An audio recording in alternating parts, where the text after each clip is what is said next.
नमस्कार दोस्तों, कैसे हो सभी। मेरे हिसाब से सभी खुश होंगे। लॉकडाउन चल रहा है, आनंद ले रहे हैं लॉकडाउन का, कोई दिक्कत नहीं।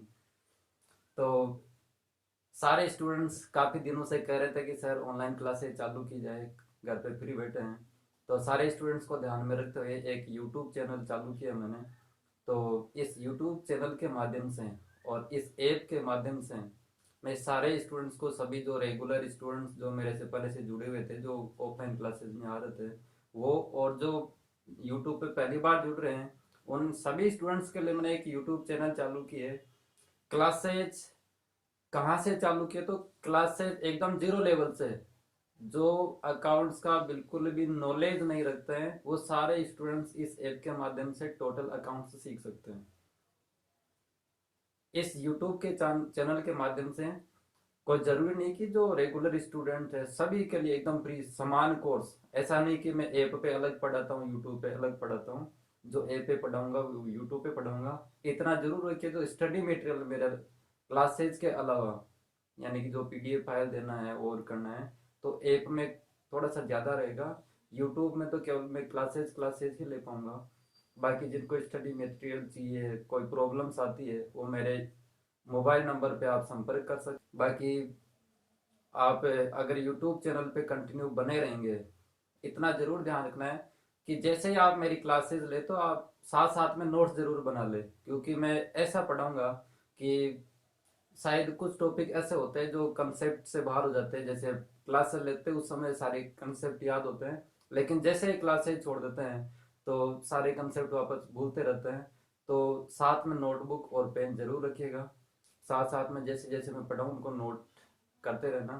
बाकी आप आराम से सीख जाओगे। लॉकडाउन में वैसे ही मेरे हिसाब से सभी फ्री बैठे हैं, तो इसका जरूर आनंद ले। और अब मैं चालू कर रहा हूँ पहली क्लास, जहाँ से कि अकाउंटिंग चालू होती है वहाँ से। देखो, टैली तक आने के लिए थोड़ा सा अकाउंट्स आपको सीखना पड़ेगा। अगर किसी को एंट्रियाँ नहीं आती है तो अकाउंटिंग में थोड़ी सी उनकी समस्या होगी।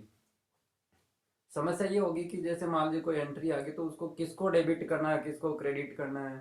ठीक है, तो ये थोड़ी सी उनके साथ में समस्या आएगी। बाकी ऐसी कोई ज़्यादा समस्या नहीं है। मेरी क्लासेस अगर आप रेगुलर लोगे तो आराम से सीख जाओगे। तो चलो दोस्तों, शुरू करते हैं आज की क्लास इसी के साथ में। ओके। हाँ, तो सबसे पहले अपन बात करते हैं खाते की। अकाउंट्स। अकाउंट्स पढ़ने से पहले थोड़ा सा देखना पड़ेगा कि खाते क्या होता है, अकाउंट्स होते क्या चीज़ है। तो अकाउंट्स की बात करें तो अकाउंट्स कोई भी लेन देन, दिन भर में अपन जो भी लेन देन करेंगे सारे लेन देन, तो उन सभी लेन देनों को व्यवस्थित तरीके से लिखना, ये होता है खाता। जो भी लेन देन अपन ने किया उनको व्यवस्थित तरीके से जिस जगह पर लिखेंगे वो होता है खाता। और उसके लिए एक कॉमन वर्ड काम में आता है, जो खास तौर से टैली में बार बार इसी वर्ड का यूज करेंगे अपन, जो होता है लेजर। खाते का एक दूसरा नाम होता है लेजर। लेजर कह दो, अकाउंट्स कह दो, या खाता कह दो, एक ही बात होती है। ज्यादातर मैं लेजर की ही बात करूंगा, तो जब भी मैं लेजर की बात करूं तो आप समझ जाना कि यहाँ पर खाते की बात हो रही है। लेजर मीन्स खाता, अकाउंट। टैली या अकाउंट्स की बात करें तो खाते केवल होते हैं तीन प्रकार के। हमेशा दोस्तों ध्यान रखना, खाते तीन ही प्रकार के होते हैं। अपन खाते खाते खाते एंड तक पढ़ेंगे, लेकिन वो होते तीन ही प्रकार के। उनका डिवाइडेशन किस प्रकार से किया गया इसकी थोड़ी चर्चा अपन करते हैं। सबसे पहले बात करते हैं व्यक्तिगत खाते की। व्यक्तिगत खाते में ध्यान रखना है आपको, सभी व्यक्ति, जिन व्यक्तियों के साथ में अपन लेन देन करेंगे वो सारे व्यक्ति किस में जाएंगे, व्यक्तिगत खाते में। व्यक्तिगत खाते का सीधा सा मतलब होता है कि जो भी पार्टियां होती है वो सारी पार्टियां व्यक्तिगत खाते में जाने वाली है। जिन पार्टियों को अपन माल बेचेंगे और जिन पार्टियों से अपन माल खरीदेंगे वो सारे व्यक्तिगत खाते ही होते हैं। चाहे वो कंपनी हो, चाहे वो कोई संस्था हो, चाहे वो कोई बैंक हो, किसी भी प्रकार की जो भी संस्था है, वो सारी संस्थाएं, बैंक, व्यक्ति सारे व्यक्तिगत खाते में जाने वाली है। तो पार्टियां, बस आपको याद रखना कि पार्टियां सारी व्यक्तिगत खाता ही होती हैं। कई लोगों के क्वेश्चन मेरे पास आते हैं कि सर कंपनी एक व्यक्ति कैसे हो सकता है। तो कंपनी, अगर आप आर्ट्स के स्टूडेंट्स है तो भी आपने पढ़ा होगा, क्योंकि आर्ट्स में थ्योरी चलती है, आर्ट्स में इकोनॉमिक्स भी होती है। अगर आप कॉमर्स के स्टूडेंट्स हैं तो भी आपने खूब पढ़ा होगा, कंपनियां, संस्थाएं, ये खूब सारी चलती है। अगर आप साइंस के स्टूडेंट्स हैं तो अभी भी आपको थोड़ा सा बता देता हूँ। अगर आपने कभी कंपनी की परिभाषा पढ़ी है तो कंपनी की परिभाषा लिखी होती है कि कंपनी विधान द्वारा निर्मित एक कृत्रिम व्यक्ति होता है। कंपनी का जन्म होता है विधान से, कानून से। तो कानून से निर्मित एक कृत्रिम व्यक्ति होती है जिसकी एक सार्वभौम मुद्रा होती है। सार्वभौम मुद्रा का मतलब होता है कंपनी की एक पर्टिकुलर सील होती है। जब भी कंपनी को हस्ताक्षर करने होते हैं तो कंपनी उस सील का यूज करेगी। तो इस प्रकार से कंपनी भी एक व्यक्ति है। कंपनी की परिभाषा में साफ लिखा हुआ है कि कंपनी विधान से निर्मित एक कृत्रिम व्यक्ति होती है। व्यक्तियों की बात करें तो ये प्राकृतिक व्यक्ति होते हैं, ये कृत्रिम व्यक्ति होते हैं। अब कंपनी आ गई तो बैंक क्या है? कंपनी एक संस्था है। संस्था कह दो, बैंक कह दो, किसी ट्रस्ट का नाम आ जाए तो ये भी एक व्यक्तिगत खाता ही होगा। स्कूल, कॉलेज, पंचायत समिति, तहसील, यानी किसी भी अगर विभाग का नाम आ गया, किसी भी एक संस्था का नाम आ गया, किसी भी एक कंपनी का नाम आ गया तो वो एक व्यक्तिगत खाता ही होगा। दूसरी अपन बात करें, सबसे ज्यादा दिक्कत यहीं पर होती है, मालिक।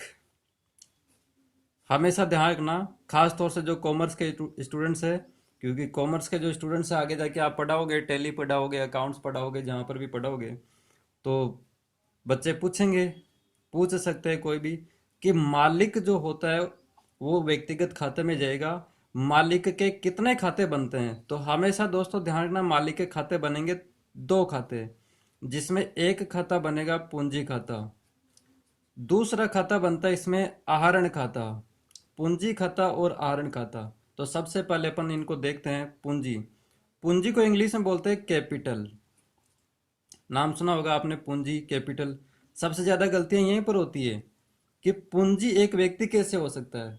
तो मैं आपको बता दूं, पूंजी शब्द पहली बात तो मालिक के लिए है कि जब भी मालिक का नाम आएगा उस समय मालिक के नाम के स्थान पे कैपिटल का यूज आपको करना पड़ेगा।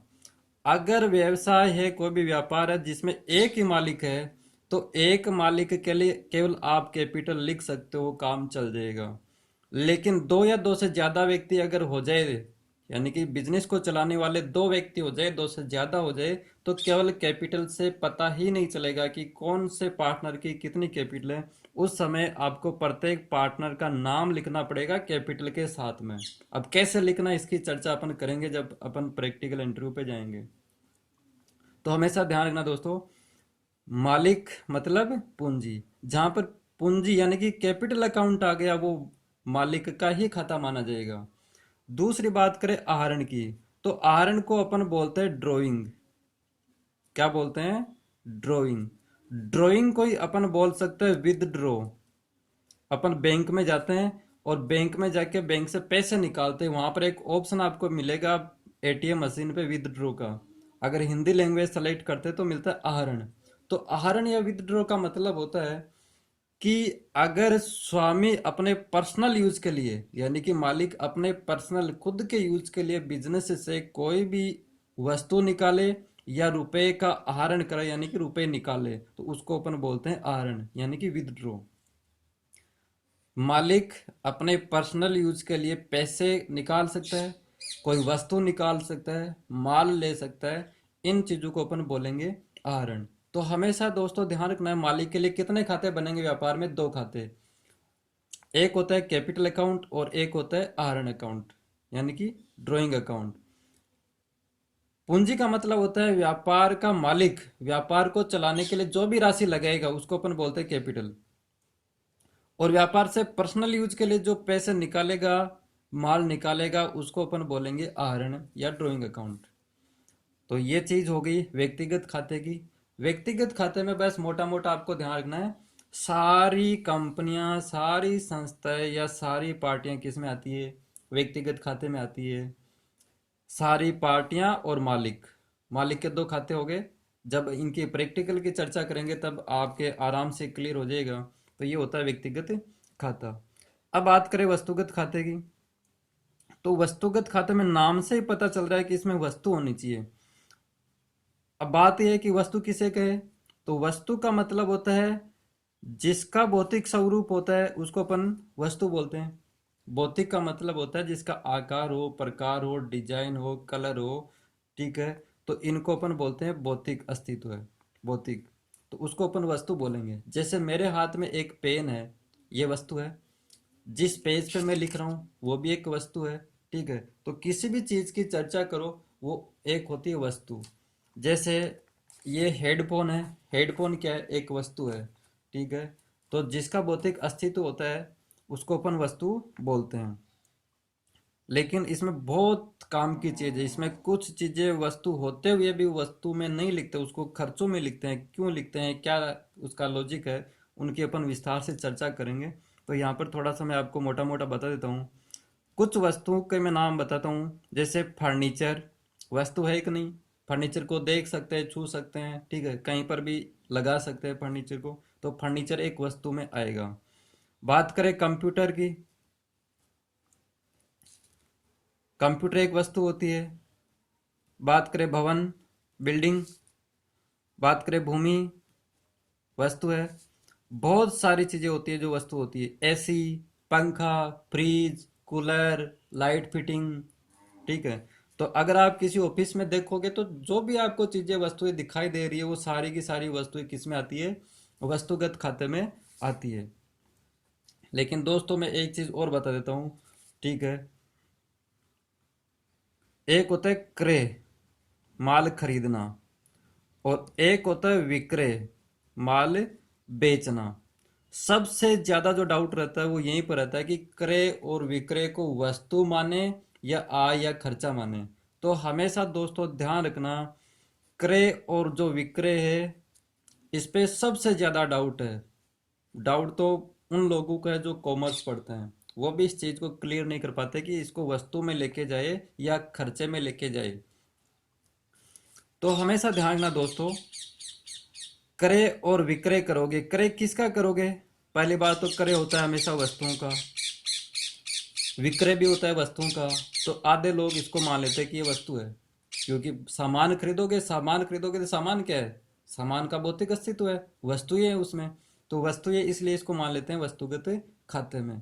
और कुछ व्यक्ति या कुछ जो कॉमर्स के जो स्टूडेंट्स होते हैं या जो कॉमर्स पढ़ाने वाले होते हैं, जो अकाउंट्स पढ़ाने वाले होते हैं, वो इसको आय और व्यय खाते में भी ले जाते हैं। लेकिन इसको अपने को क्या मानना है, वस्तु मानना है या आय और व्यय मानना है। तो अपन दोनों स्वतंत्र है, या तो वस्तु मानो चाहे आय और व्यय मानो। एंट्री आपकी एकदम सही बनेगी, करेक्ट बनेगी, एंट्री में आपकी कोई गलती नहीं होगी। लेकिन हमेशा ध्यान रखना, क्रय और विक्रय अगर एग्जाम में क्वेश्चन आ जाए कि इसको वस्तु माने कि आय माने, तो मेरे हिसाब से तो आय और व्यय मान लेना चाहिए। और सही भी यही है कि ये आय और व्यय खाता होता है। अब ये होता क्यों है, अभी मेरे से कई लोग क्वेश्चन पूछेंगे आय और व्यय खाता क्यों होता है, तो मैं इसका लॉजिक के साथ में प्रूव करके बताऊंगा कि आय और व्यय खाता क्यों होता है। क्योंकि आगे अपन चर्चा करेंगे, आगे अपन चर्चा करेंगे। जैसे अकाउंट्स की बात करें तो सबसे पहले बनता है इसमें लेजर। क्या बनता है, लेजर। लेजर के बाद में सबसे पहले एंट्री बन जाएगी, एंट्री से अपन लेजर बनाएंगे यानी कि खाते बनाएंगे। और खातों के बाद में अपने को दो तीन चीजें बनानी पड़ेगी। एक होता है प्रॉफिट एंड लॉस अकाउंट, और इसी प्रॉफिट एंड लॉस अकाउंट का एक पार्ट होता है जिसको अपन ट्रेडिंग अकाउंट या व्यापार खाता बोलते हैं। इसके बाद में अपने को बनानी होती है एक बैलेंस शीट। कंपनी की क्या बनती है, बैलेंस शीट बनती है। तो देखो, वस्तुगत खाते में जो भी चीजें होगी वो जाएगी बैलेंस शीट में, व्यक्तिगत खाते की जो भी चीजें होगी वो जाएगी बैलेंस शीट में। प्रॉफिट एंड लॉस अकाउंट में जो चीजें जाएगी वो जाएगी केवल आय और व्यय खाते से। तो आय और व्यय खाते से ही प्रॉफिट एंड लॉस अकाउंट में सारी चीजें जाती है। तो आपको पता होगा कॉमर्स वाले स्टूडेंट्स को कि परचेज अकाउंट और सेल्स अकाउंट हमेशा व्यापार खाते का पार्ट माना जाता है। परचेज अकाउंट और सेल्स अकाउंट को किस में दिखाते हैं अपन, ट्रेडिंग अकाउंट में दिखाते हैं, ठीक है। ट्रेडिंग अकाउंट एक लाभ हानि खाते का ही पार्ट है, लाभ हानि खाता ही समझो उसको। आगे अपन चर्चा करेंगे जब पढ़ेंगे सकल लाभ क्या होता है, शुद्ध लाभ क्या होता है, सकल हानि क्या होती है, शुद्ध हानि क्या होती है, तब आपको पता चल जाएगा कि ट्रेडिंग अकाउंट क्या होता है, प्रॉफिट एंड लॉस अकाउंट क्या होता है। अभी आप एक मान सकते हैं, कोई दिक्कत नहीं है। तो परचेज और सेल्स अकाउंट ट्रेडिंग अकाउंट में जाता है, इसलिए परचेज और सेल्स को अपन आय और व्यय खाते में लेके जाएंगे। लेकिन एंट्री आपकी सही बन जाएगी, क्योंकि अपने को टैली में सीखना क्या है, केवल एंट्रियां सीखनी है। ठीक है, तो एंट्री आपकी एकदम सही बन जाएगी, कोई दिक्कत नहीं आएगी। तो इसकी चर्चा आगे अपन करते रहेंगे, आगे बढ़ते हैं। तो क्रय और विक्रय मैंने आपको बता दिया कि इसको चाहे आप वस्तु मानो चाहे आय व्यय खाते में मानो। एग्जाम में क्वेश्चन आ जाए कि ये कौन सा खाता होता है, तो आय और व्यय खाता आपको बताना है, क्योंकि ये ट्रेडिंग अकाउंट में जाता है। अगर ये वस्तुगत खाता होता तो सीधी सी बात है कि बैलेंस शीट में जाती है। बैलेंस शीट में कभी परचेज और सेल जाता ही नहीं है, ये ट्रेडिंग अकाउंट में जाएगा, और ट्रेडिंग अकाउंट में जाएगा तो ये आय व्यय खाता है, श्योर है। हाँ, तो परचेज, और इसके बाद में एक दिक्कत और रहती है, जो दिक्कत रहती है वो रहती है रोकड़, जिसको इंग्लिश में अपन बोलते हैं कैश, रुपए, पैसे, मुद्रा। तो जो रोकड़ होती है वो भी एक वस्तुगत खाता होती है। अब मेन बात आती है कि रोकड़ खाता वस्तुगत खाता क्यों होती है, तो थोड़ा सा ध्यान देना है कि जब भी आप नोट देखोगे, ठीक है, नोट को देख के अपन बता सकते हैं कि ये 1000 रुपए का नोट है, ये 2000 रुपए का नोट है, 50 का नोट है, 100 का नोट है। क्यों देख के बताया, क्योंकि उसका भौतिक अस्तित्व होता है। जिस प्रकार से वस्तु व्यापार में आती है जाती है, उसी प्रकार से कैश भी आएगा, कैश भी जाएगा, इसका भी भौतिक अस्तित्व होता है, इसलिए इसको वस्तु ही मानेंगे। दूसरी बात मैंने बता दिया, जैसे अभी बताई थी बैलेंस शीट। तो बैलेंस शीट में क्या चीजें जाती है, व्यक्तिगत खाते और वस्तुगत खाते की समस्त चीजें, समस्त मदे किस में जाती है, बैलेंस शीट में। तो आपने गौर किया होगा कि कैश अकाउंट हमेशा बैलेंस शीट में संपत्ति साइड में जाता है, ये बैलेंस शीट की या व्यापार की संपत्ति मानी जाती है। तो कैश एक वस्तुगत खाता ही होता है। आगे और चर्चा करेंगे तब आपको पता चल जाएगा। अब बात करते हैं अपन आय और व्यय खाते की। तो सबसे पहले बात करें आय की, इनकम की। तो इनकम का मतलब होता है किसी भी स्रोत से अगर अपने पास पैसे आ रहे हैं, रुपए आ रहे हैं, तो आय माना जाएगा। ठीक है, जैसे कहाँ कहाँ से पैसे आ सकते हैं, तो मैं यहाँ पर लिख देता हूँ, प्राप्त ब्याज। अगर आप किसी पार्टी से ब्याज लोगे तो आपके लिए क्या है, इनकम है। आप किसी पार्टी से कमीशन लोगे तो कमीशन क्या आपके लिए, इनकम है। आप किसी भी पार्टी से बोनस प्राप्त करोगे, आपके लिए क्या है, इनकम है। आप किसी पार्टी से किराया लोगे, आपके लिए क्या है, इनकम है। तो कहने का मतलब है अगर किसी भी स्रोत से पैसे मिल रहे हैं, पैसे आ रहे हैं व्यापार में, तो इनकम मानी जाएगी। चाहे किराया ले, बोनस ले, कमीशन ले, कुछ भी ले, ठीक है, जिस स्रोत से पैसे आए वो स्रोत आय मानी जाएगी। जब एंट्रियां करेंगे विस्तार से क्लियर हो जाएगा। इसके बाद में अपन बात करें खर्चों की, वे की, एक्सपेंसेज। तो देखो खर्चे क्या होते हैं, खर्चे का मतलब जहां पर जिस मद पे अपन व्यय कर रहे हैं, पैसे चुका रहे हैं, वो खर्चा है। कौन कौन से खर्चे हो सकते हैं, तो व्यापार में देखो बहुत सारे खर्चे होते हैं। अगर खर्चा नहीं करोगे तो सीधी सी बात है आपका व्यापार नहीं चलेगा, खर्चा करोगे तभी तो व्यापार चलेगा। ठीक है, रुपए से रुपए बनते हैं, कहावत है। गाड़ी भाड़ा, व्यापार करोगे गाड़ी भाड़ा आपको चुकाना पड़ेगा। माल लाओगे, माल बेचोगे, कई बार कस्टमर्स को अपन खुद सप्लाई देते हैं तो गाड़ी भाड़ा अपने लगता है। माल खरीदोगे गाड़ी भाड़ा लगेगा। ठीक है, एक होता है मजदूरी, मजदूरी अपने को देनी पड़ेगी। वेतन अपने को देना पड़ेगा। हालांकि कई लोगों के तो यह भी दिक्कत रहती है कि वे मजदूरी और वेतन को एक ही चीज समझ लेते हैं, एक चीज नहीं होती है दोस्तों, ध्यान रखना। मजदूरी होती है जिसको इंग्लिश में बोलते हैं अपन वेजेज, क्या बोलेंगे, वेजेज। वेतन होता है जिसको इंग्लिश में अपन बोलते हैं सैलरी, को बोलते हैं सैलरी। आजकल तो जो अनपढ़ लोग हैं वही वेतन नहीं बोलते हैं, वही बोलते हैं सैलरी। मजदूरी हमेशा ध्यान रखना है, मजदूरों को चुकाई जाती है। किसको चुकाई जाती है, मजदूरों को, जो लेबर्स होते हैं उनको मजदूरी चुकाते हैं अपन। सैलरी जो चुकाई जाती है वो हमेशा दोस्तों ध्यान रखना है कर्मचारियों को चुकाई जाती है। कर्मचारी का मतलब होता है बिजनेस के नियमित या डेली काम करने वाले कर्मचारी, जो डेली काम करते हैं। तो अब ध्यान देना है, मजदूरी का संबंध हमेशा होता है काम से, ठीक है। और कर्मचारियों का संबंध होता है हमेशा समय से। कर्मचारी हमेशा समय देखते हैं कि कब मेरा महीना पूरा हो जाए और मैं कब बिजनेस से सैलरी लूं, ठीक है। तो बस ये महीना देखते हैं, काम चेक किया या काम नहीं किया, बिजनेस में कोई फर्क नहीं पड़ेगा। बिजनेस में काम था तो कर लिया, और काम नहीं था तो कोई दिक्कत नहीं। बिजनेस में आ तो गया ना, आज के प्रेजेंट तो लगा दी ना। इसलिए आज के दिन कोई काम किया कि नहीं किया डजेंट मैटर, ठीक है। इसका कोई मैटर नहीं करता। बस बिजनेस में आ गया, प्रेजेंट लगा दी, आज की सैलरी पक्की होगी इनकी। जबकि मजदूरों में ऐसा नहीं होता। मजदूरों को तो जितना काम दे दिया उतना काम किया तो पेमेंट मिल जाएगा, उतना काम नहीं किया तो जितना काम किया उस काम का ही पेमेंट मिलेगा, पूरे काम का पेमेंट इनको नहीं मिलेगा।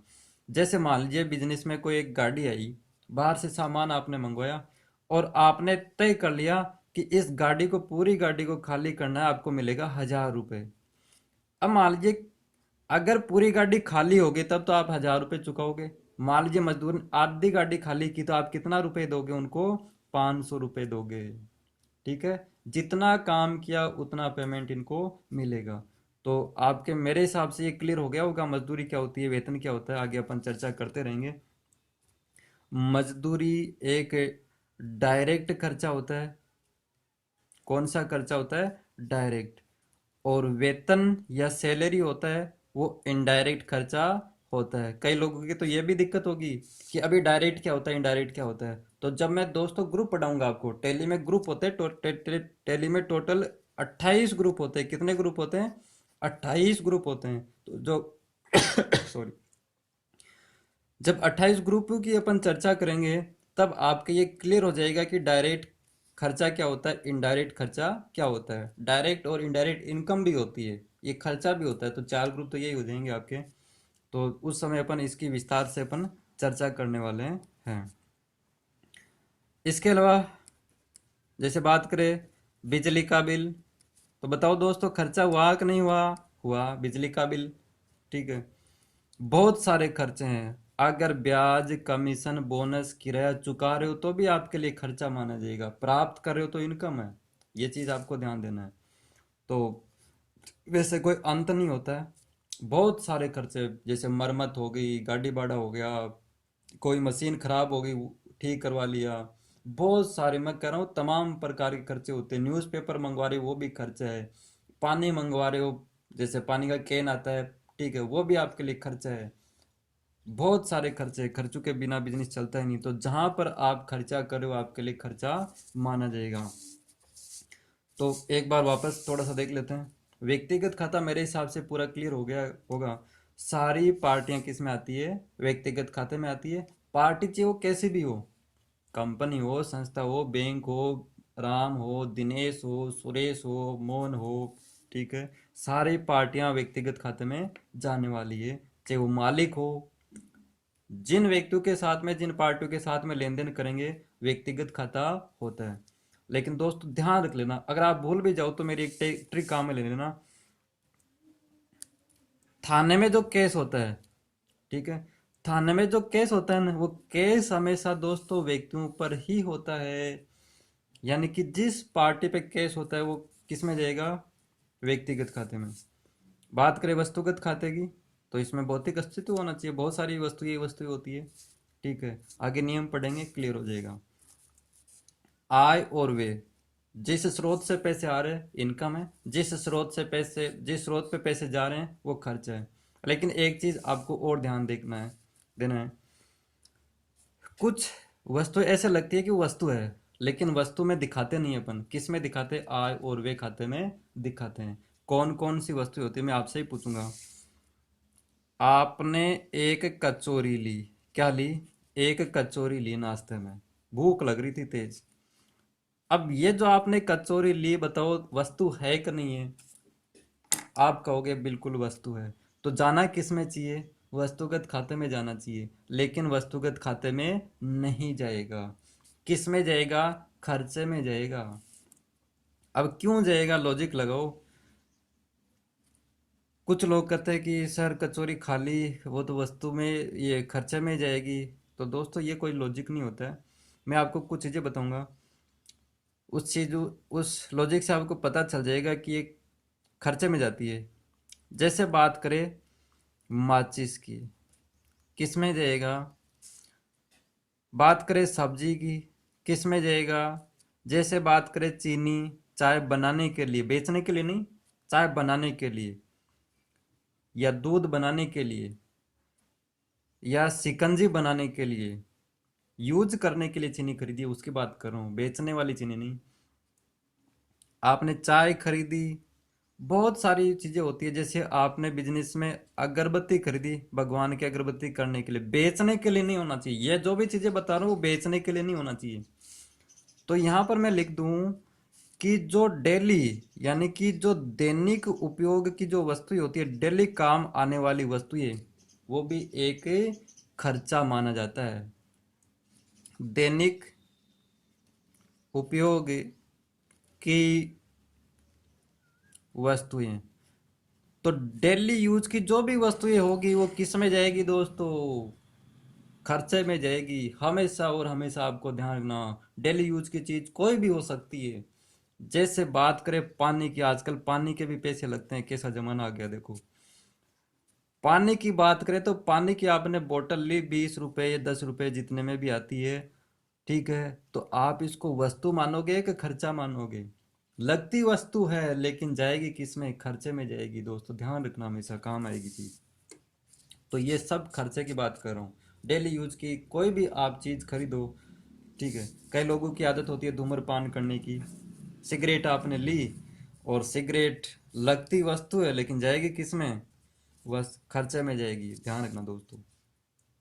तो ये मोटी मोटी बातें हो गई अपनी, किसकी?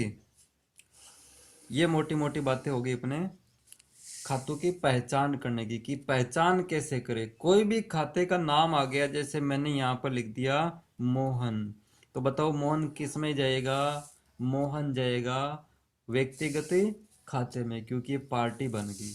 जैसे मैंने बात की मोबाइल की, जैसे मैं मोबाइल बोलूँ तो आपका दिमाग तुरंत जाना चाहिए कि मोबाइल व्यक्ति तो हो नहीं सकता, क्योंकि व्यक्ति में मैंने क्या बताया? व्यक्ति में मैंने वो चीज़ बताई जिन पार्टियों के साथ में लेन देन करोगे। मोबाइल के साथ में लेन देन थोड़ी करेंगे, नहीं करेंगे। क्या व्यक्ति मोबाइल है आय हो सकती है? बिल्कुल नहीं हो सकती, पैसे नहीं आ रहे हैं। मोबाइल खर्चा हो सकता है, खर्चा कई लोग कहते हैं हो सकता है, लेकिन खर्चे में आपको नहीं दिखाना। क्योंकि अगर अपन बात करेंगे प्रॉफिट एंड लॉस अकाउंट और बैलेंस शीट की, तब मैं आपको बताऊंगा। बैलेंस शीट में हमेशा वस्तुएं ही जाती है दोस्तों। अगर खर्चा मान रहे हो तो खर्चा आपको प्रॉफिट एंड लॉस अकाउंट में दिखाना पड़ेगा, जो कि गलत हो जाएगा वहां पर। इसलिए बैलेंस शीट में जाने वाली चीज़ें वस्तु ही होती है। तो मोबाइल हमेशा वस्तु ही होती है। बस इतना ध्यान रखना है कि जो डेली यूज की चीज़ें होती है, दैनिक उपयोग की जो वस्तुएं होती है, वो ही खर्चा होती है। तो मेरे हिसाब से इतना याद रख लोगे, बाकी अपन चर्चा करते रहेंगे। अब बात करेंगे दूसरा टॉपिक, खातों के नियम। खातों के नियम, लॉ ऑफ अकाउंट्स। देखो खातों के कुछ नियम होते हैं, नियमों के अनुसार ही एंट्रियां बनती है। ऐसे नहीं कि बस लिख दिया कैसे ही, कैसे लिखो, काम चलाना है, काम ही चलाना तो फिर अकाउंट्स क्यों सीख रहे हैं? ठीक है। तो खातों के नियम, देखो नियम क्या कहते हैं, थोड़ा सा मैं आपको बता देता हूँ। एक होता है नाम और एक होता है जमा। बस बिजनेस में दो ही चीज काम आएगी, नाम और जमा। नाम करने को दोस्तों इंग्लिश में बोलते हैं डेबिट करना। क्या बोलते हैं? डेबिट करना। खूब नाम सुना होगा आपने, डेबिट, क्रेडिट। और जमा करने को इंग्लिश में बोलते हैं अपन क्रेडिट करना। डेबिट करने को शॉर्ट में लिखा जाएगा हमेशा डीआर, और क्रेडिट करने को शॉर्ट में लिखा जाएगा सीआर। डेबिट को बाय भी बोलते हैं और क्रेडिट को टू भी बोलते हैं। तो नाम और जमा, यानी कि बिजनेस में हमेशा नाम और जमा ही चलेगा, एंट्री में यही चलेगा। डेबिट क्रेडिट कह दो, डीआर सीआर कह दो, बाई टू कह दो। एंट्री बनाते समय दोस्तों ध्यान रखना है, डेबिट के लिए किसका यूज करना है? डीआर का। और क्रेडिट के लिए किसका यूज करना है? टू का। बस डेबिट के लिए डीआर और क्रेडिट के लिए टू, ये दो चीज आपको ध्यान रखना है। अब बात करें खातों के नियम। तो जो 3 खाते मैंने बताए उनके 3 नियम याद रख लो, बस आपका बेड़ा पार हो जाएगा। सबसे पहले बात करें व्यक्तिगत खाता, पर्सनल अकाउंट। देखो व्यक्तिगत खाते का नियम क्या होता है दोस्तों। आप दुकान पे काफी बार गए होंगे, अपन आपने सामान खरीदा भी होगा और सामान बेचा भी होगा। जब अपन किसी दुकान पे जाते हैं उधार खरीदने के लिए दोस्तों, और जब सामान किसी दुकान से खरीदते हैं उधार, तो दुकानदार को क्या बोलते हैं अपन? मेरे नाम लिख देना, ये बोलते हैं। और मान लीजिए अगर आप एक व्यापारी हो, आपकी कोई भी एक दुकान है, आप किसी पार्टी को उधार माल बेचोगे, तो दोस्तों उनके नाम लिखोगे कि जमा करोगे? उनके नाम लिखना पड़ेगा, उनको डेबिट करना पड़ेगा। ठीक है। और जब उस पार्टी के पास पैसे की व्यवस्था हो जाए, रुपए की व्यवस्था हो जाए, तो जब वो पार्टी पैसे देने के लिए आएगी, रुपए चुकाने के लिए आएगी, तो उसको क्या करोगे आप? जमा कर दोगे। यानी कि जब आपने पार्टी को उधार माल बेचा तो नाम लिख दिया, और जब आपने किसी पार्टी से पैसे लिए तो आपने जमा कर दिया। तो बस यही व्यक्तिगत खाते का नियम होता है।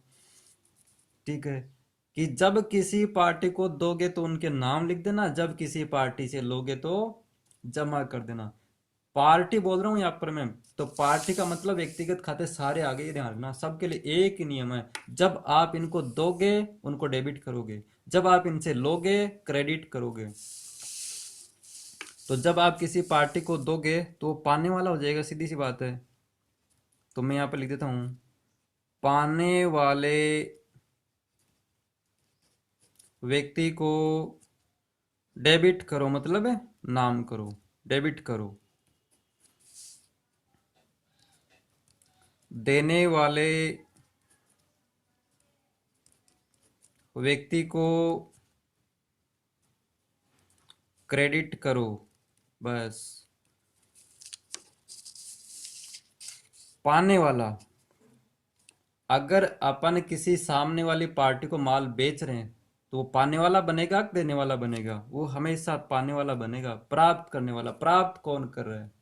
ठीक है। तो प्राप्त करने वाले को तो हमेशा डेबिट करना है अपने को।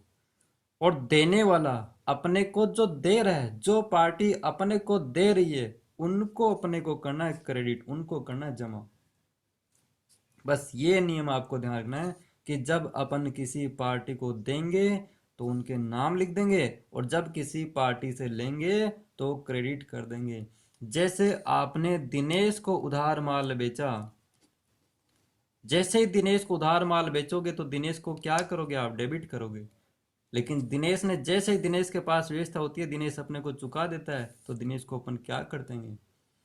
दिनेश को अपन कर देंगे क्रेडिट। बस ये चीज आपको ध्यान रखनी है, बाकी अपन एंट्रियां पढ़ेंगे तो विस्तार से आपको पता चल जाएगा। दूसरी बात करें तो दूसरा खाता अपन लेते हैं वस्तुगत खाता। कौन सा खाता? वस्तुगत खाता। वस्तुगत खाते की पहचान करना मैंने आपको बता दिया। बस आपको इतना ध्यान रखना है, वस्तु या तो बिजनेस में आएगी या वस्तु बिजनेस से जाएगी। वस्तु या तो खरीदोगे या बेचोगे। ठीक है। तो यहां पर लिख देता हूं, जो वस्तु व्यापार में आती है उसे डेबिट करो। जो वस्तु व्यापार में आ जाए उसे डेबिट कर दो। और जो वस्तु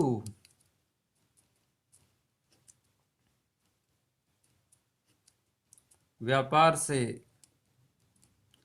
जाती है उसे क्रेडिट करो। बस इतना सा ध्यान रखना है, कोई भी वस्तु बिजनेस में आ जाए तो आपको क्या करना है? डेबिट करना है। और कोई भी वस्तु बिजनेस से चली जाए उसको क्या करना है? क्रेडिट करना है। इतना ध्यान रखने ना, आते नाम जाते जमा। कोई भी चीज आ जाए डेबिट कर दो, कोई भी चीज चली जाए क्रेडिट कर दो। जैसे बात करूं फर्नीचर की, तो फर्नीचर आपने खरीदा है तो बताओ दोस्तों, फर्नीचर आया कि गया? फर्नीचर बिल्कुल आया है। आया है तो हमेशा क्या होगा? डेबिट होगा। और फर्नीचर आपने बेच दिया तो क्रेडिट होगा। फर्नीचर यहाँ से गए, क्योंकि जो चीज आएगी वो डेबिट, जो चीज यहाँ से जाएगी वो क्रेडिट होगी। बाकी चर्चा अपन जब एंट्रियां पढ़ेंगे, एंट्री में करेंगे आगे। अभी थोड़ी देर बाद में चर्चा करेंगे अपन एंट्री की। सबसे पहले एक खाता और देख लेते हैं अपन, जो खाता होता है आय और व्यय खाता। सबसे पहले बात कर ले आय की, इनकम की। तो सभी इनकम हमेशा होती है क्रेडिट। समझ रहे हैं दोस्तों? इनकम का मतलब अभी मैंने बात की थी, किसी पार्टी से ब्याज ले रहे हो, कमीशन, बोनस, किराया, कुछ भी ले रहे हो, ठीक है। अगर किसी पार्टी से ले रहे हो, इनकम है, तो इनकम ये चीजें हमेशा जाएगी किसमें? आय में। और ये चीजें होगी क्रेडिट, ये हमेशा। इसके बाद में बात करूं खर्चे की, यानी कि वे कह दो, खर्चा कह दो, या इसको देखो नुकसान मान सकते हैं। नुकसान ही तो होगा, घाटा ही तो होगा, ठीक है। नुकसान, घाटा, कुछ भी बोल दो, इन सभी को अपने को करना है क्या? डेबिट। बस ये गांठ बांध लेना आप तो, डेबिट। खर्चे सारे, चाहे खर्चा हो, घाटा हो, नुकसान हो, ये होगा हमेशा डेबिट। और इनकम हो जाए, आय हो जाए, ठीक है, या फायदा हो जाए, तो फायदा हमेशा होगा, लाभ होगा हमेशा क्रेडिट। दोस्तों ध्यान रख लेना, बस ये चीज थी आपकी काम की। अगर इतना कंसेप्ट आपके समझ में आ गया तो मेरे हिसाब से आप एंट्री आराम से कर लोगे। जैसे मैं कुछ एंट्रियां बताता हूँ आपको, ठीक है। जैसे मैं कुछ एंट्रियां लिखता हूँ पहले, और अपन साथ साथ चर्चा करते जाएंगे।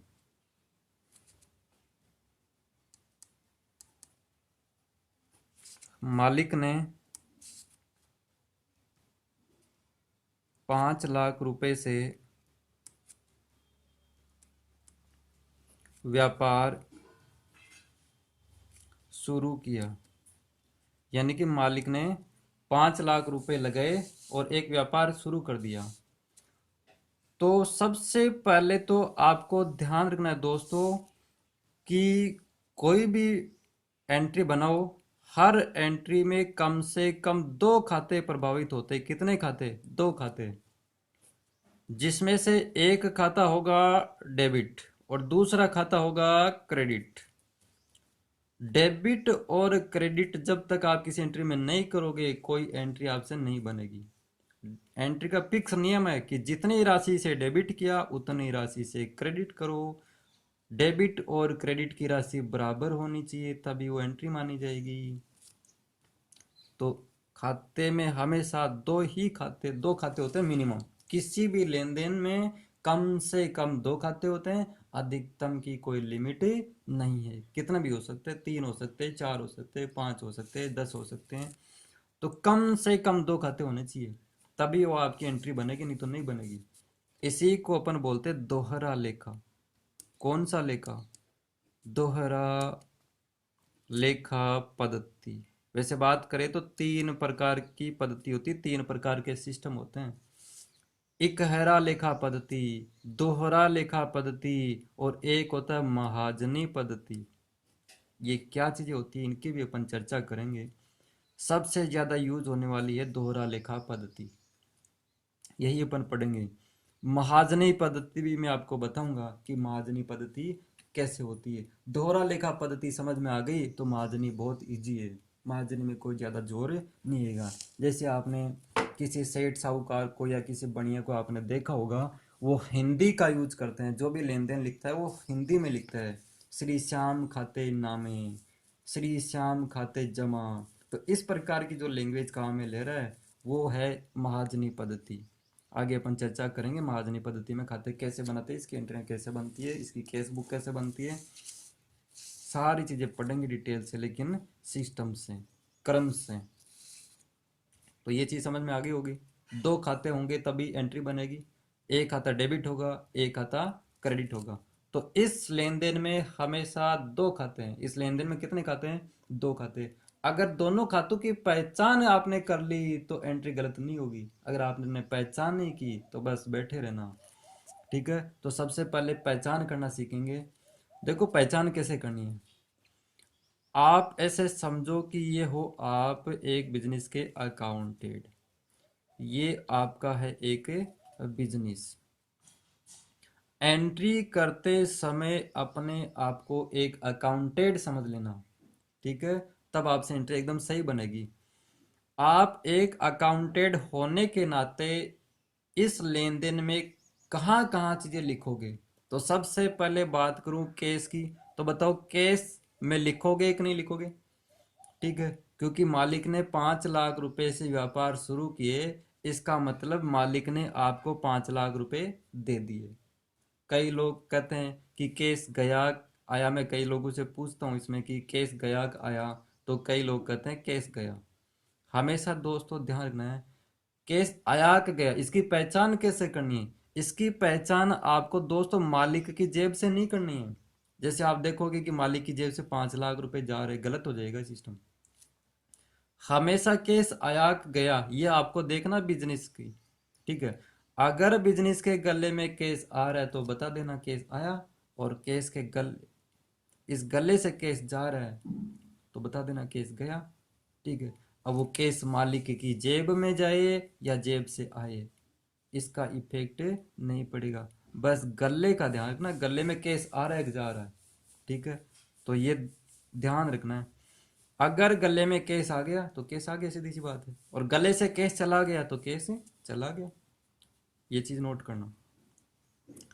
तो आप केस में लिखोगे कि नहीं लिखोगे? क्योंकि मालिक ने आपको 5 लाख रुपए दे दिए तो आपको हिसाब रखना पड़ेगा कि 5 लाख रुपए है, बिजनेस में कितने रुपए हैं।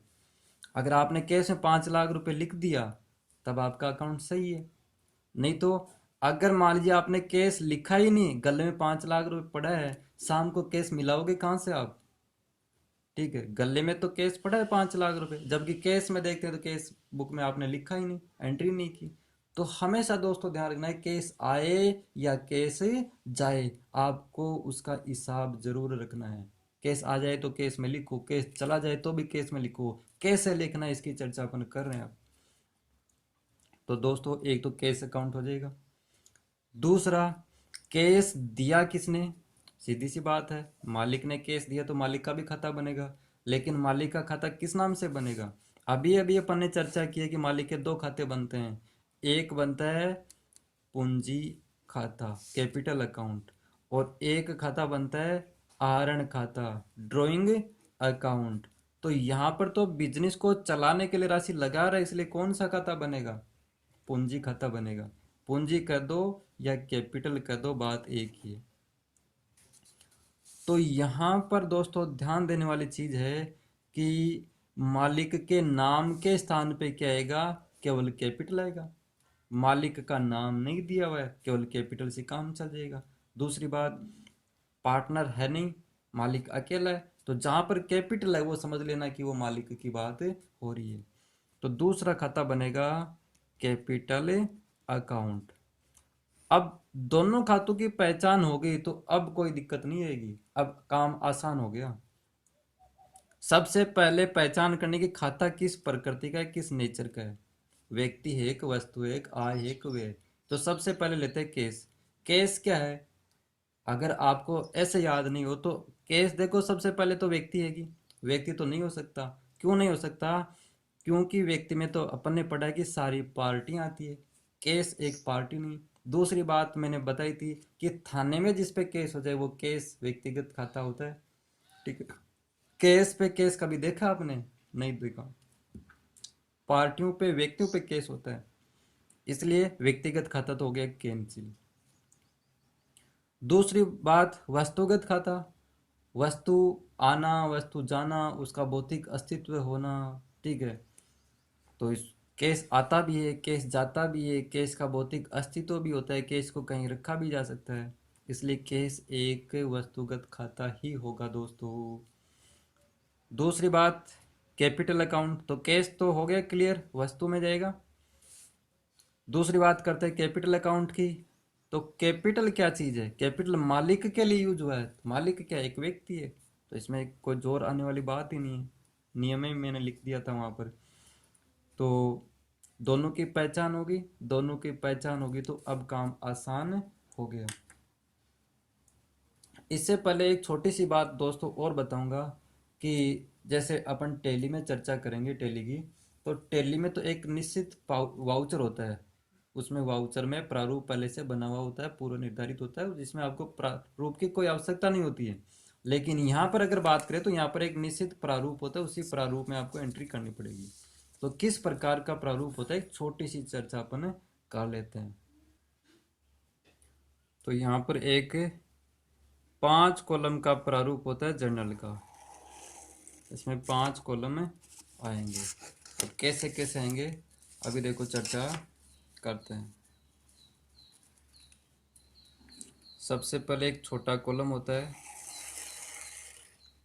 जिसमें डेट लिखी जाएगी।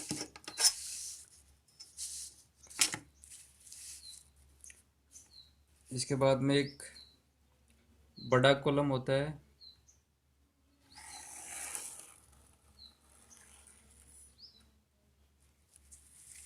इसके बाद में एक और छोटा सा कॉलम होगा। इन कॉलम्स में क्या क्या चीज़ें लिखी जाएगी अभी अपन चर्चा करते हैं।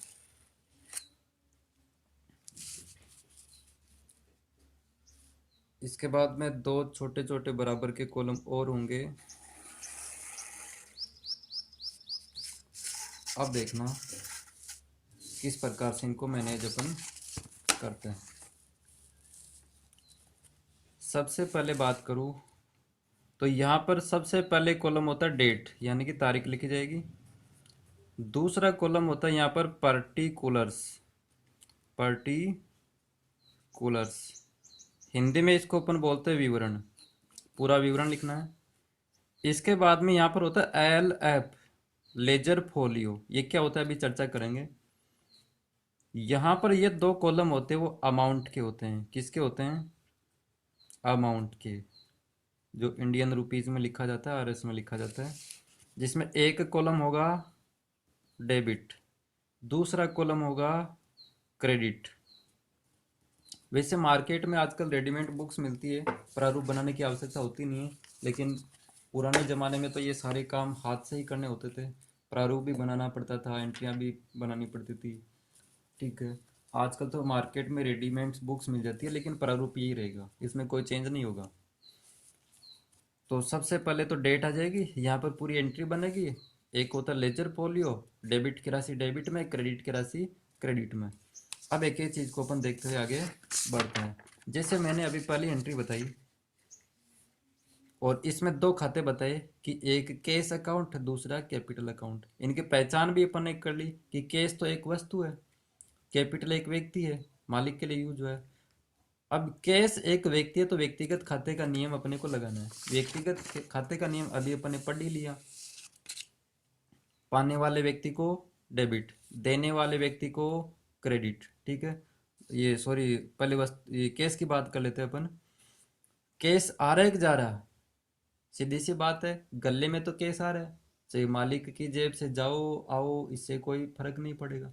अपने को ध्यान रखना है केवल गले का, गले में केस आ रहा है तो केस आ रहा है।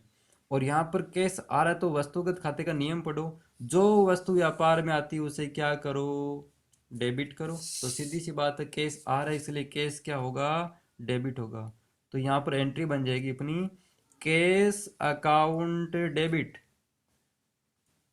अभी बताया था ना, डेबिट नाम के लिए डेबिट का यूज करते हैं, और क्रेडिट के लिए किसका यूज करते हैं, टू का। लेकिन ये सबसे पहले लिखा जाएगा दोस्तों, टू। अब एक खाता डेबिट हो गया तो दूसरा खाता क्रेडिट होगा, लेकिन कैसे होगा, पहले नियम पे जाना पड़ेगा। ठीक है, कैपिटल एक व्यक्ति है तो व्यक्तिगत खाते का नियम पढ़ लो, यहाँ पर नियम लिखा हुआ है, देने वाले व्यक्ति को क्रेडिट करो। मालिक अपने को दे रहा है ना, इसलिए मालिक को क्रेडिट करना, ये ध्यान रखना है।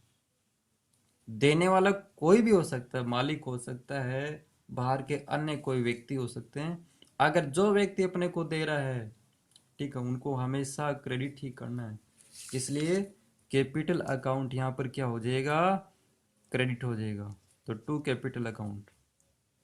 अब जिस तारीख को लेन देन हुआ वो तारीख अपन लिख देंगे।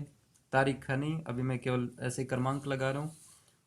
और जब भी एंट्री पूरी हो जाए तो यहाँ पर एक लाइन खींच दी जाती है दोस्तों। अब कैश कितना आया, 5 लाख रुपए। तो 5 लाख रुपए आपको लिखना है डेबिट कॉलम में, और 5 लाख रुपए कैपिटल वाली लाइन में, कैपिटल के सामने लिखना है क्रेडिट में 5 लाख रुपए। ठीक है, इस प्रकार से ये एंट्री आपकी पूरी होगी। अब इसमें एक नरेशन भी लिखा जाता है, कैसे लिखा जाता है, क्यों लिखा जाता है, वो भी अपन चर्चा कर लेंगे। कोई भी एंट्री और लेते हैं, जैसे एक एंट्री और लेता हूँ,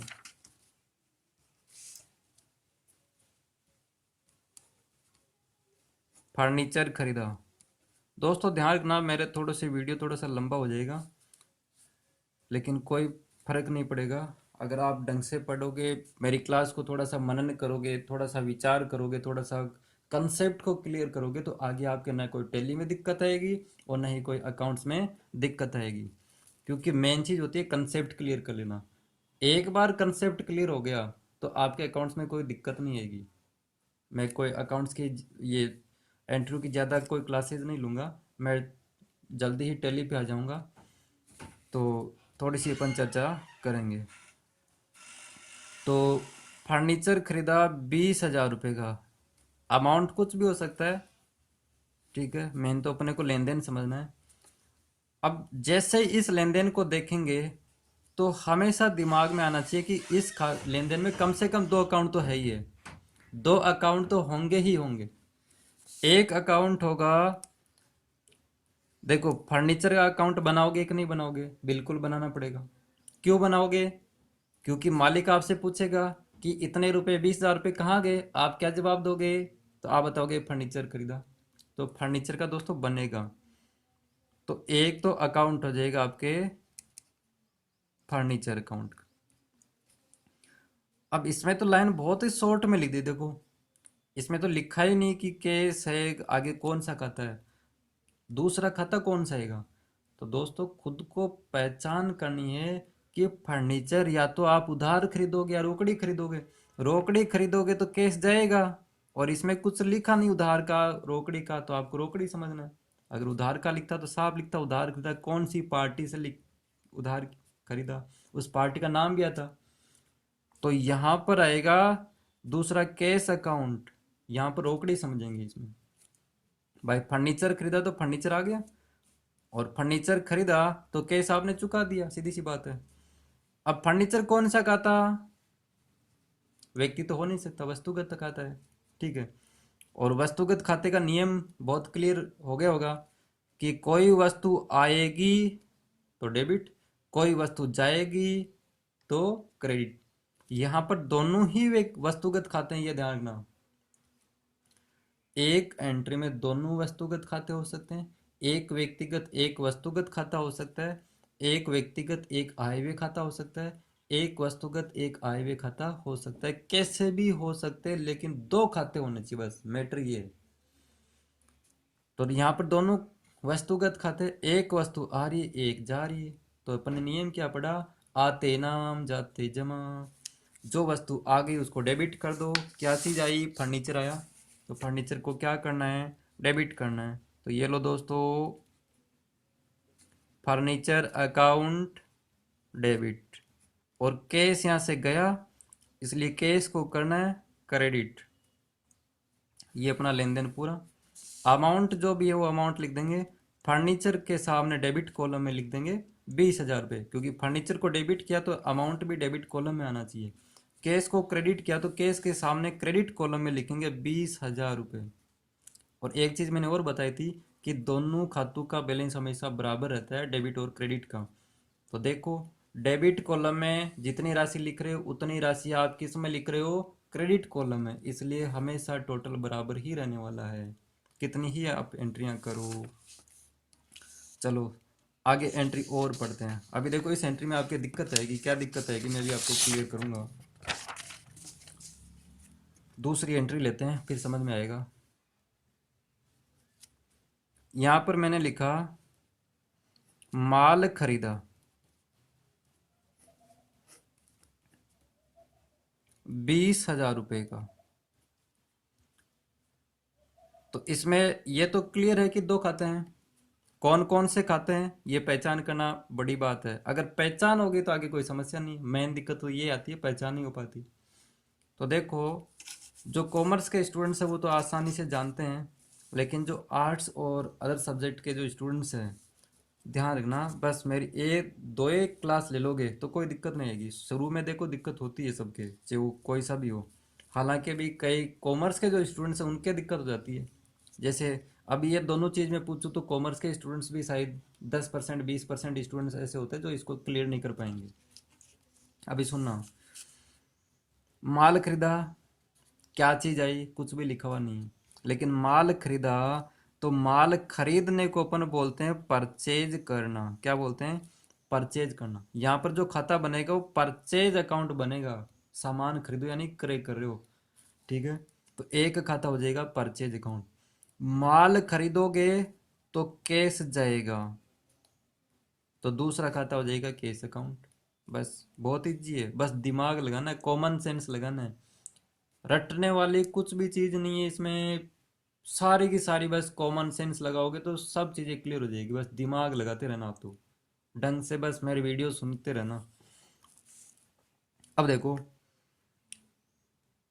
माल खरीदा, परचेज किया, कैश चुकाया, कैश में लिख दिया। अब इस ऊपर वाली एंट्री को एक बार देखना। यहाँ पर है फर्नीचर खरीदा, तो खरीदने का मतलब परचेज करना होता है। तो क्या मैं यहाँ पर परचेज लिख सकता हूँ कि फर्नीचर की जगह क्या परचेज लिख सकता हूँ कि, या परचेज लिख दिया तो गलत हो जाएगा? बिल्कुल 100% गलत हो जाएगा अगर यहाँ पर परचेज लिख दिया तो, ठीक है। परचेज केवल इस कंडीशन में आएगा। अब क्यों आएगा इसका भी लॉजिक मैं बताऊंगा। ये चीज़ तो क्लियर हो गई होगी। देखो दो चीज़ आएगी बिजनेस में, यहाँ पर मैं एक नोट के रूप में लिख देता हूँ। देखो जो मेरे वीडियो सुन रहे हैं जो भी स्टूडेंट्स हैं, पहली बात तो कुछ लोग कहेंगे कि सर नोट्स बनाए कि नहीं बनाए। नोट्स बनाते हो बहुत बढ़िया बात। अगर नोट्स नहीं बनाते हो तो मैं आपको सारा स्टडी मटेरियल जो मेरे स्टूडेंट्स हैं, रेगुलर स्टूडेंट्स हैं, उनको तो खास तौर से मैं वैसे लिखवा रहा हूँ क्लास में। और वैसे ये जो मैं नोट्स बना रहा हूँ इनकी पीडीएफ फाइल भी मैं मेरे जो स्टूडेंट्स कंटिन्यू स्टूडेंट्स वाले जो है रेगुलर, वो तो मेरे ऐप से जुड़े हुए हैं। मैं इस वीडियो को ऐप में भी चढ़ाऊँगा, तो उनको तो ऐप में ये पूरा स्कैन करके वैसे पीडीएफ में दे दूँगा। और जो यूट्यूब पे मेरी क्लासेस देख रहे हैं उनको हो सकता है कि मैं डिस्क्रिप्शन बॉक्स में दे दूं, या जिनको जो नोट्स चाहिए मेरे जो व्हाट्सअप नंबर है 9166902715। इस नंबर पे कॉल करके मेरे से नोट्स प्राप्त कर सकते हैं, ठीक है। तो आपको नोट्स बनाने की कोई आवश्यकता नहीं होती है। अब कई कहेंगे कि सर इसके नोट्स के पैसे लगेंगे कि नहीं लगेंगे, तो मैं आपको बता दूं इसका कोई चार्ज नहीं लगेगा। जो भी मैं ये जो क्लासेस ले रहा हूँ ये बिल्कुल आप लोगों के लिए एकदम फ्री है। ये तो मेरे रेगुलर स्टूडेंट्स के कहने से मैं क्लास ले रहा हूँ, और एकदम फ्री ऑफ कॉस्ट प्रोवाइड करवा दूंगा, कोई दिक्कत नहीं है। बस आप तो मेरे चैनल पे डायरेक्ट बने रहना कंटिन्यू। हालांकि इस तरीके से मेरा ऑनलाइन पढ़ाने का ये पहला मौका है, पहली बार ये क्लासेस ले रहा हूँ, लेकिन धीरे धीरे मैं ट्रेंड हो जाऊँगा। हाँ तो अपन जो चर्चा कर रहे थे इनकी, तो देखो बिजनेस में दो चीज़ आपको ध्यान रखनी है। दोनों चीज़ बहुत कंफ्यूज करने वाली है, अगर ढंग से थोड़ा सा समझ लिया तो कंफ्यूज नहीं करेगी। एक होता है स्थायी संपत्ति, जिसको अपन इंग्लिश में बोलते हैं फिक्स्ड एसेट्स। एक होता है माल, ठीक है। ये दो चीज आपको ध्यान रखनी है। स्थायी संपत्ति होती है फिक्स्ड एसेट्स, और माल को इंग्लिश में बोलते हैं अपन गुड्स। बस ये चीज आपको ध्यान रखना। अब पहले बात करें माल की, तो माल होता क्या है, इसको थोड़ा सा समझना आप। माल का सीधा सा मतलब है जो वस्तु बेचने के लिए बेचने के लिए खरीदी जाती है, उसे माल कहते हैं।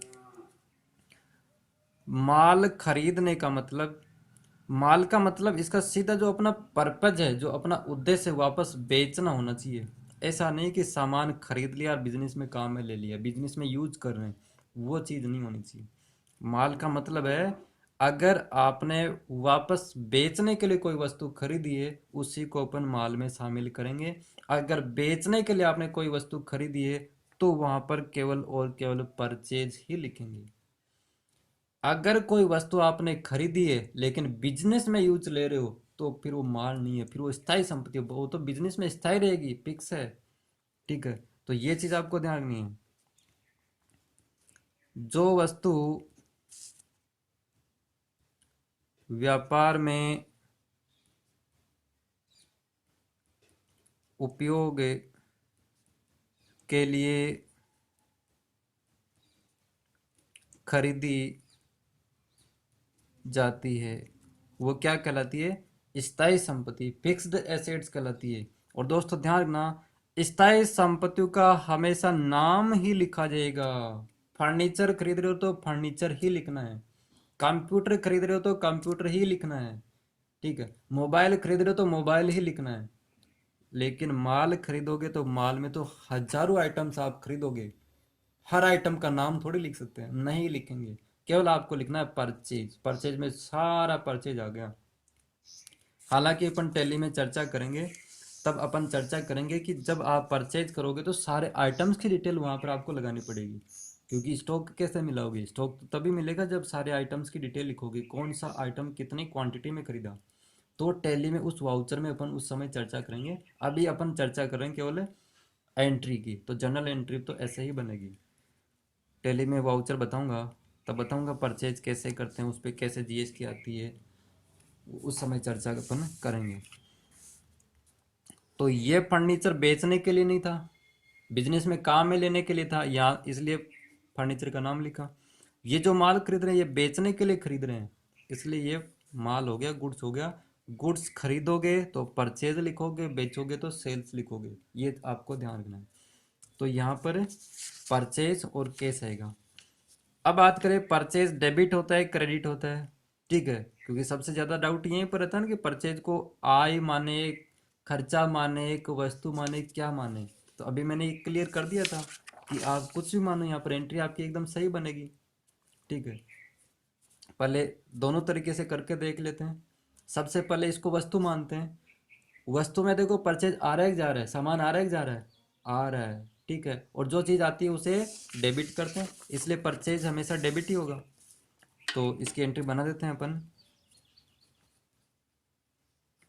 सामान आ रहा है, परचेज आ रहा है, इसलिए परचेज को करेंगे डेबिट। और जहां पर भी परचेज लिखा हुआ हो ना, सामान अगर आप खरीद रहे हो उस कंडीशन में, तो उस कंडीशन में परचेज हमेशा डेबिट ही होता है। जहां पर भी आप सामान खरीद रहे हो तो आपको बस इतना ही दिमाग लगाना है, परचेज आ रहा है, सामान आ रहा है, डेबिट ही होने वाला, क्रेडिट हो ही नहीं सकता। क्रेडिट कब होता है, जब सामान जाता। परचेज कर रहे हो, खरीद रहे हो, तो परचेज हमेशा डेबिट ही होगा। दूसरी बात, कैश यहाँ से जा रहा है, इसलिए कैश क्रेडिट होगा। जो चीज़ आएगी डेबिट, जो चीज़ आएगी क्रेडिट। और कितने रुपए से एंट्री थी, 20,000 रुपये से, तो यहाँ पर अपन 20,000 रुपये लिख देंगे। बस आप तो मेरे कंसेप्ट क्लियर करते रहना, कंसेप्ट क्लियर हो गए तो एंट्री कैसे भी आ जाए, एंट्री अब बहुत है, अनंत है, ठीक है, लेकिन मैं आपको केवल कंसेप्ट क्लियर करवा रहा हूँ। 3 होगी, एक एंट्री और करते हैं, इसके बाद में आज की क्लास का समापन करते हैं। क्लास ज़्यादा लंबी नहीं लेंगे अपन, 1 घंटे की सफिशियंट है, 1 घंटे की डेली क्लास लेंगे तो आराम से क्लियर कर लेंगे सारी चीज़ें। कोई भी एक एंट्री और लेता हूँ मैं, जैसे वेतन चुकाया 5,000 रुपये, पहले एक बार वापस पहले वाली एंट्री पे आ जाओ। जैसे परचेज को एक बार तो वस्तु मान के आपने एंट्री कर दी, सही कर दी, वस्तु आ रही थी इसलिए इसको डेबिट कर दिया। अब दूसरा, अगर आप परचेज को इनमें से लेते हो तो परचेज पहले देखो खर्चा होगा कि इनकम होगी। तो सीधी सी बात है, परचेज करोगे तो पैसे चुकाना है, और पैसे जाएंगे तो क्या है, फिर वो खर्चा है। और सारे खर्चे क्या होते हैं, डेबिट होते हैं। यहाँ पर देखो मेरे नियम, वे खर्चा नुकसान घाटा सब क्या होता है, डेबिट होता है। तो बस परचेज डेबिट ही होने वाला है, चाहे आप इनकम और एक्सपेंसेज मानो, चाहे आप उसको गुड्स मानो, रियल अकाउंट मानो, कैसे ही मानो। वस्तु मानोगे तो भी परचेज होगा, क्योंकि जो वस्तु आती है वो डेबिट होती है। खर्चा मानोगे तो भी डेबिट होने वाला है। तो कैसे भी करो, चीज वो आंसर वो आने वाला है। हाँ, एक एंट्री और लेते हैं, वेतन चुकाया। वेतन खाता बनेगा कि नहीं बनेगा, बिल्कुल बनेगा। मालिक पूछेगा एक साल में कितना वेतन चुकाया, कितनी सैलरी चुकाई, तो आप कहाँ से देख के बताओगे, आप अपने अकाउंट से देख के बताओगे। अगर आप खाता बही में काम करते हो तो खाता बही देख के बताओगे, टैली में काम करो तो टैली में कंप्यूटर को चेक करके बताओगे। सैलरी को इंग्लिश, ये वेतन को इंग्लिश में सैलरी बोलते हैं, इसमें कोई डाउट नहीं है। सैलरी क्या व्यक्ति है कि नहीं है, वस्तु है कि नहीं है। वस्तु क्यों नहीं है, क्योंकि इसमें बता ही नहीं सकते कि सैलरी होती कैसी है। कभी आपने सैलरी का रूप देखा, कितनी मोटी होती है, कितना इसका वजन होता है, किस कलर की होती है। अगर कलर वगैरह पहचान नहीं कर सकते, इसका मतलब वस्तु तो नहीं है 100%। व्यक्ति नहीं है, क्योंकि इस पे पहली बात तो केस नहीं होता। दूसरी बात, ये कोई पार्टी नहीं है। ऐसा थोड़ी होता है कि सैलरी को माल बेचा, सैलरी से खरीदा, सैलरी को चुकाया, सैलरी से प्राप्त किया। व्यक्तिगत खाते में हमेशा पार्टियां आती है, जिन पार्टियों के साथ में लेन देन करोगे। सैलरी के साथ में कोई लेन देन नहीं होगा, इसलिए सैलरी व्यक्ति नहीं हो सकता, वस्तु नहीं हो सकता। सैलरी इनकम होती है कि अगर आप सैलरी ले रहे हो, वेतन प्राप्त करो, तो इनकम हो जाएगी बिल्कुल 100%। लेकिन अभी अपन चुका रहे हैं, इसलिए खर्चा ही होगा। और खर्चा मैंने अभी आपको बता दिया कि डेबिट होता है, इसलिए सैलरी को कर देंगे debit. Salary account debit. Salary चुकाओगे, कॉमन सेंस है, कैश जाएगा, और कैश जाएगा तो कैश क्रेडिट हो जाएगा। तो इस प्रकार से ये एंट्री बन जाएगी। 5,000 रुपये थे, 5,000 रुपये मैं यहाँ पर लिख देता हूँ। तो ये हो गई 4 एंट्री आज की। बाकी अब कल की क्लास में ज़्यादा जोड़ नहीं होगा, बस आप इतना काम करना आपको कि जो मैंने खाते, ये पहला जो पेज पढ़ा है, बस इसको ढंग से पढ़ लेना। अगर ये चीज़ तैयार हो गई तो आपकी सारी चीज़ें क्लियर हो जाएगी। तो आज तो ज़्यादा काम हुआ नहीं, ज़्यादा एंट्रियाँ हुई नहीं। बाकी कल की क्लास में, दूसरी क्लास में अपन खूब एंट्रियाँ पढ़ने वाले। अब एंट्री में ज़्यादा जोड़ नहीं होगा, जैसे जैसे आगे बढ़ते जाएंगे आपकी हैबिट हो जाएगी, फिर इतना टाइम नहीं लगेगा। आज तो कंसेप्ट क्लियर करवाने में ये टाइम ज़्यादा लगेगा।